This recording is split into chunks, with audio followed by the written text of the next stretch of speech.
Pyramid மர்மங்கள். உலகின் தொன்மையான 7 அதிசயங்களில் ஒன்று பிரமிடு. சீன பெருஞ்சுவரைப் போலவே நிலவிலிருந்து பார்த்தால் தெரியக்கூடியது. கிட்டத்தட்ட 5000 ஆண்டுகளுக்கும் மேலாக பல்வேறு இயற்கைச் சீற்றங்களை எதிர்கொண்டும் அதனால் எந்தவித பாதிப்புகளும் அடையாமல் தொன்மை உலகின் மர்மமான ஒரு சரித்திரத்தின் அடையாளமாக இன்றளவும் நிமிர்ந்து நிற்கிறது பிரமிடு. இந்த பிரமிடுகளை உருவாக்கியது யார்? என்ன காரணத்திற்காக இவற்றை உருவாக்கினார்கள்? இந்த புதிரான கட்டிட அமைப்பில் ஒளிந்திருக்கும் ரகசியம் என்ன என்பது பற்றி விஞ்ஞானிகளிடையே பல்வேறு கருத்து வேறுபாடுகள் இருக்கின்றன. வரலாற்று ஆய்வாளர்கள் ஒன்றைக் கூற, விஞ்ஞானிகள் அதற்கு எதிராக ஒன்றைக் கூற என்று காலம் காலமாக தொடர்ந்து கொண்டிருக்கிறது. பிரமிடு என்றால் பலரும் சொல்வது, அது எகிப்தில் இருக்கும் ஒரு கட்டிடம். அதில் அக்காலத்தில் இறந்த மன்னர் போன்றவர்களின் சடலத்தை பாதுகாப்பாக வைத்திருக்கிறார்கள்.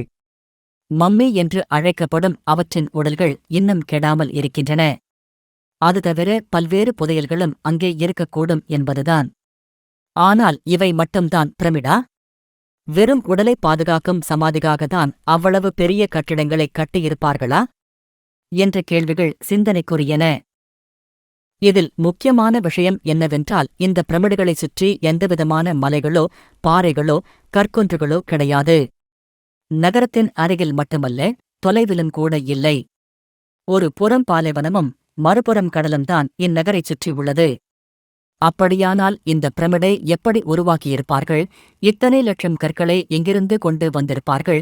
இவ்வளவு பெரிய உயரத்திற்கு அவற்றை எப்படி எழுப்பியிருப்பார்கள் என்றுதான் வரலாற்று ஆய்வாளர்களும் விஞ்ஞானிகளும் ஆராய்ந்து கொண்டிருக்கின்றனர்.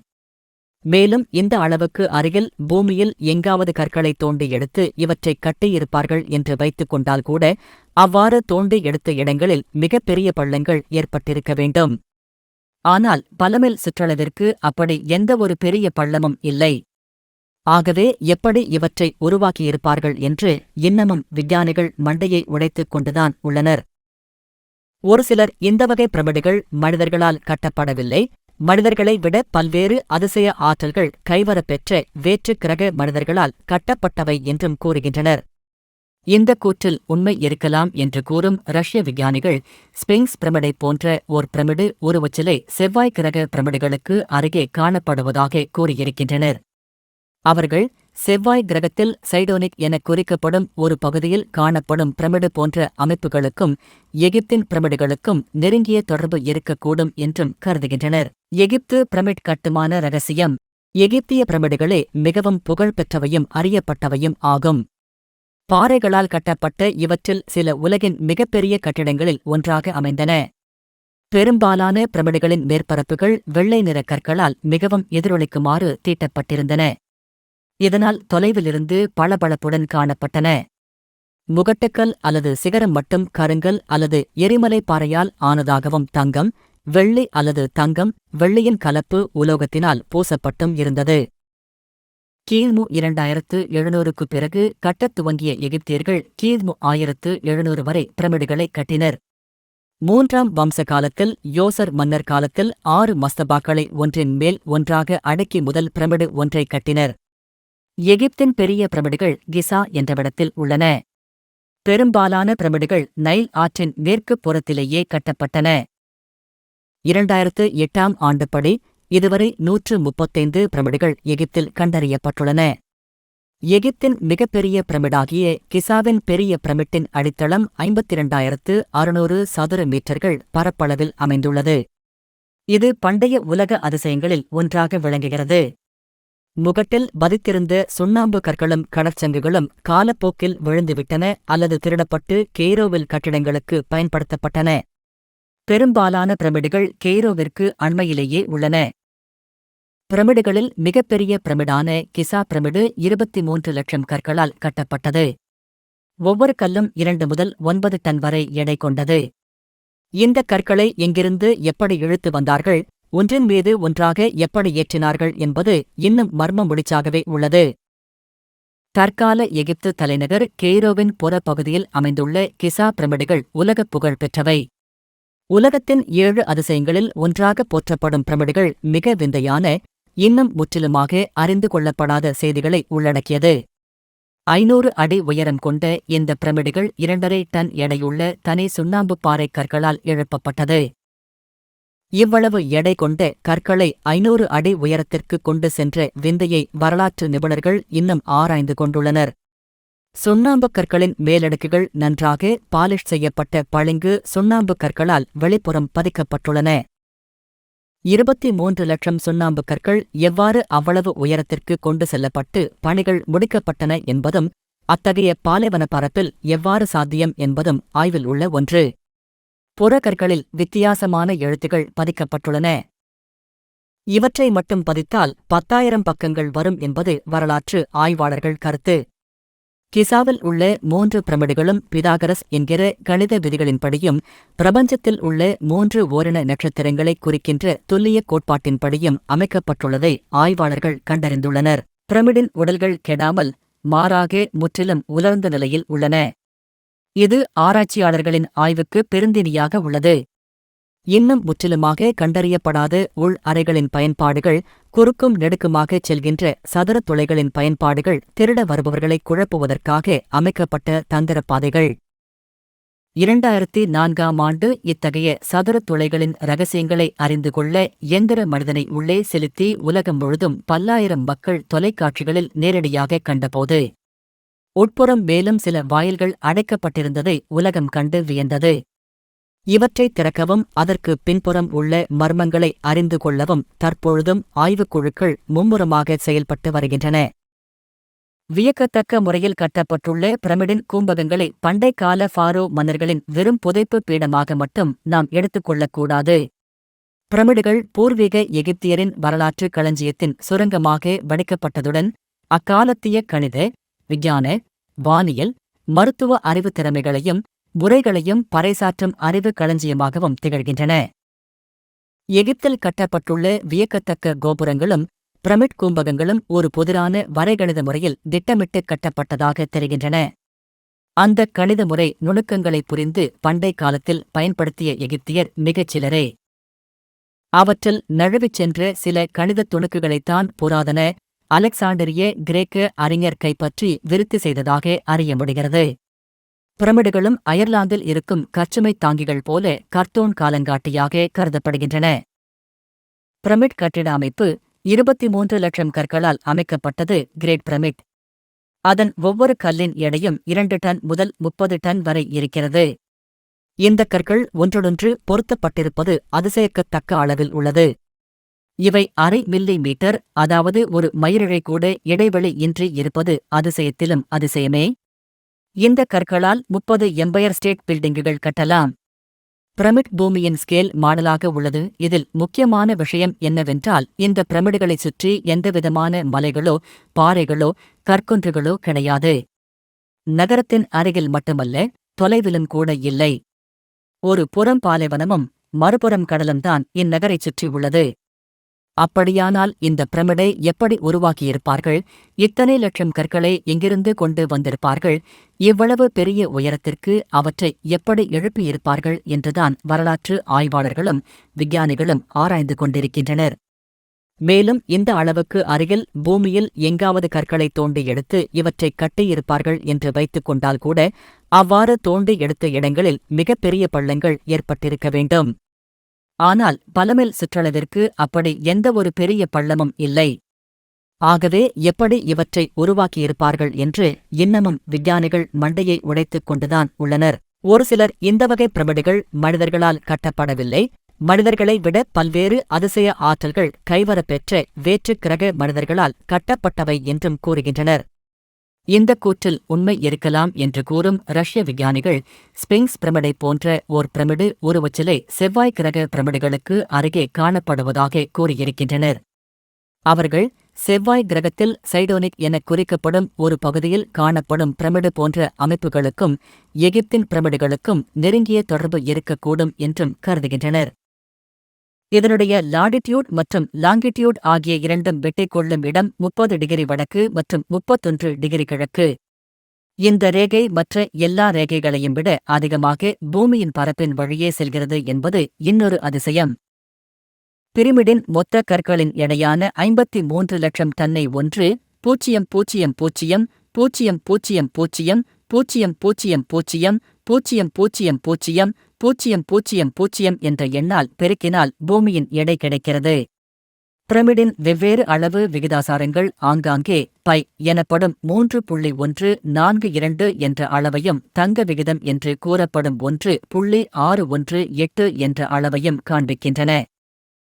பிரமிடில் உள்ள கிங் சேம்பரின் தெற்கு மற்றும் வடக்கு முனைகள் முறையே பீடா ஓரியன் நட்சத்திரத்தையும் ஆல்பா டிராகோனி நட்சத்திரத்தையும், குவீன் சேம்பரின் தெற்கு மற்றும் வடக்கு முனைகள் முறையே சிரியஸ் நட்சத்திரத்தையும் ஓரியன் நட்சத்திரத்தையும் நோக்கியிருக்கின்றன.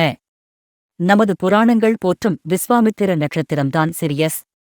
இதனுடைய மர்மம் பிரமிட் மர்மத்தை விட பெரியது. பிரமிடின் அளவுகள். பிரமிட் சக்தியை சோதிக்க விரும்புவோர் அதன் அளவுகளை அப்படியே கடைப்பிடிக்க வேண்டும். கீழே தந்துள்ள அளவு விவரங்களை கவனித்தால் உயரம், அடிப்பக்கம், பக்களவு ஆகியவற்றின் விகிதங்கள் தெரியவரும்.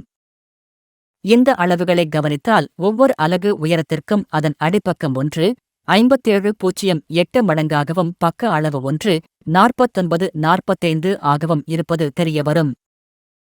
கிசா பிரமிடு மறைந்து கிடக்கும் வரலாறு. பிரமிட்டில் ராஜாவுக்கு தனி அடுக்கு காணப்படுகிறது. இதில் இருந்து வெளிவரும் 2 இணைப்பு பிரமிட்டின் வெளிவரை நீட்டிக்கொண்டிருக்கிறது. ஒருவேளை காற்று செல்வதற்கான வழியாக இது இருந்திருக்கக்கூடும் என்று கணிக்கப்பட்டிருக்கிறது. ராணிக்கு என்று தனியாக ஒரு அடுக்கும் இந்த பிரமிட்டுக்குள் அமைந்துள்ளது.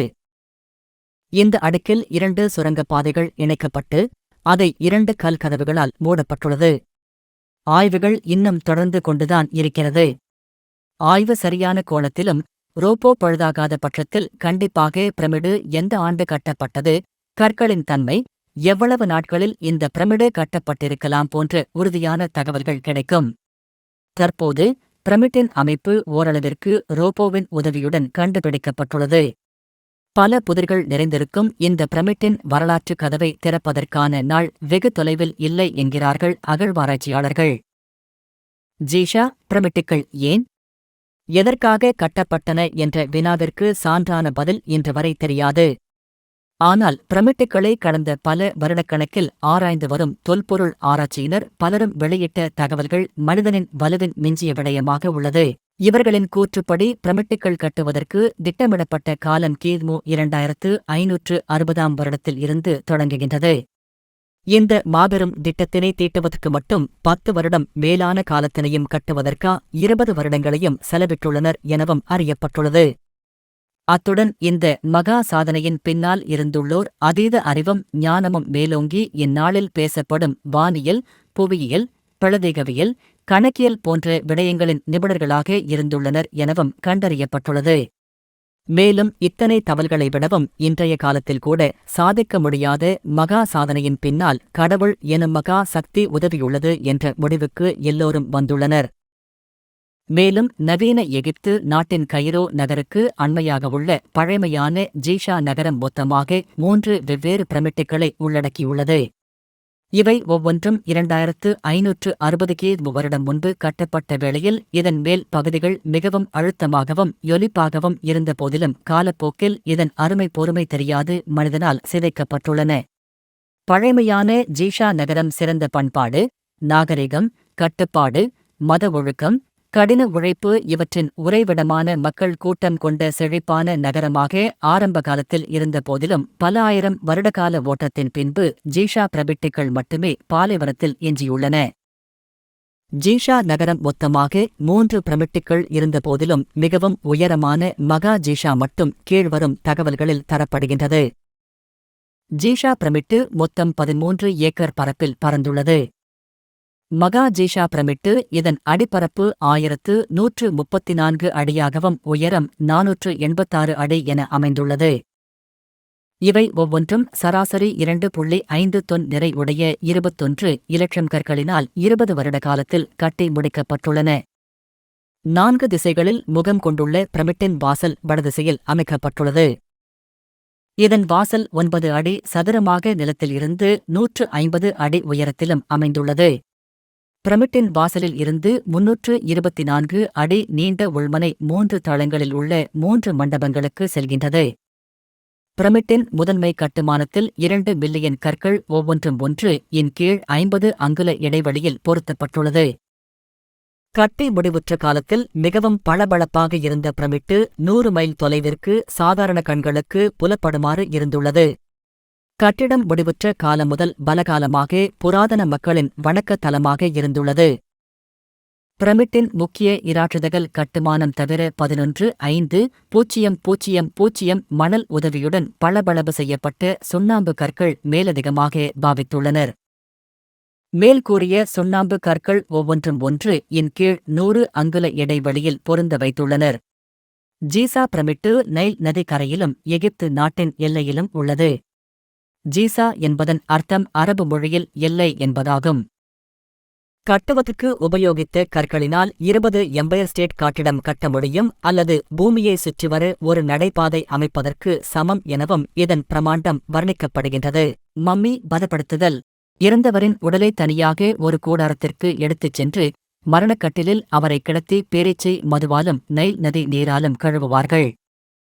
உடலின் இடது பக்கத்தில் அறுத்து உள்ளே இருக்கும் பகுதிகளை வெளியே எடுப்பார்கள்.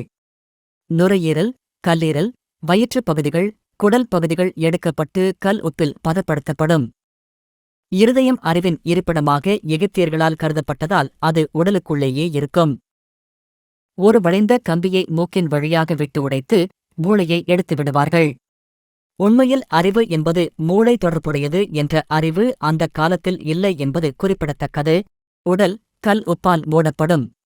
40 நாட்கள் கழித்து உடலை மறுபடியும் நைல் நதி நீரால் கழுவி அதன் மீது வாசனை எண்ணெய்களை தடவுவார்கள். உடல் இப்போது தன்னுடைய ஈரப்பதத்தை முழுவதுமாக இழந்திருக்கும். அதன் பிறகு மரணக்கோவில் என்றழைக்கப்படும் லூசார் கோவிலின் பலிப்பிடத்தில் சில நாட்கள் வைப்பர். இது நேரடியாக சூரிய ஒளி படும் இடமாதலால் பாலைவன வெயிலின் வெப்பம் காரணமாக உடலின் ஈரப்பதம் முழுமையாக ஆவியாகி இப்போது காய்ந்த உடல் மாத்திரம் இருக்கும். உடற்பகுதிகள் தனித்தனியாக ஜாடிகளில் வைக்கப்படும். உடலை பிசின் தடவிய துணியால் இறுக்கமாகச் சுற்றுவார்கள். தலை, கைகள், கால்கள், உடல் பகுதி தனித்தனியாகச் சுற்றப்படும். இறுதியில் பிரமிடுகளின் மையப் பகுதியில் அரச மரியாதையுடன் எடுத்துச் சென்று அடக்கம் செய்யப்படும். அரசர் பயன்படுத்திய அனைத்து பொருள்களும் பிரமிடில் வைக்கப்படும். இதில் தங்க வைர நகைகள் மற்றும் இதர விலையுயர்ந்த பொருட்களும் அடங்கும்.